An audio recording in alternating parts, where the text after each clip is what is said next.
తెలుగు చలనచిత్ర పరిశ్రమలో ఆయన ఓ ధృవతార. ఎందరో దర్శకులకు మార్గదర్శి. ఆయనే దర్శక రత్న, దర్శక దిగ్గజం దాసరి నారాయణరావు. దర్శకుడిగా, నటుడిగా తెలుగు సినిమాపై తనదైన ముద్రను వేశారు దాసరి. కమర్షియల్ సినిమాలనే కాదు, విప్లవ జ్వాలను రగిలించే సినిమాలు తీయడంలోనూ దాసరి దిట్ట. దాసరి నారాయణరావు తెలుగు సినీ చరిత్రలో చెరిగిపోని ముద్ర వేశారు. దర్శకుడిగా, నిర్మాతగా, నటుడిగా ఎన్నో విజయవంత సినిమాలతో మెప్పించారు. ఎక్కువ సినిమాలు తీసిన దర్శకుడిగా గిన్నిస్ రికార్డులో కూడా స్థానం సంపాదించుకున్నారు. సినిమాలతో పాటు రాజకీయాల్లోనూ రాణించి ఎన్నో మైలురాళ్లను అధిగమించారు.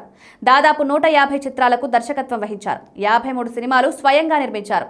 దాసరి 250 పైగా చిత్రాలలో సంభాషణ రచయితగా, గీత రచయితగా పనిచేశారు. మామగారు, సూరిగాడు, ఒసై రాములమ్మ చిత్రాలు దాసరి నటనా కౌశలానికి మచ్చుతురకలు.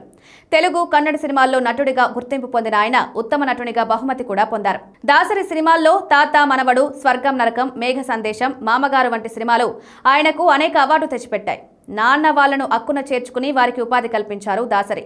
వందలాది మంది ఆర్టిస్టుల్ని, టెక్నీషియన్లను పరిశ్రమకు పరిచయం చేసిన గొప్ప వ్యక్తి.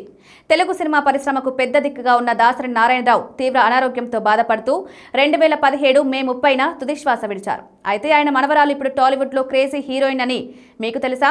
డింపుల్ హయాతి. తెలుగులో వరుసగా సినిమాలు చేస్తూ దూసుకుపోతోంది ఈ భామ. హీరోయిన్ గానే చేస్తూ స్పెషల్ సాంగ్స్ లోనూ మెప్పించింది. గల్ఫ్ అనే సినిమాతో హీరోయిన్ గా పరిచయమైంది.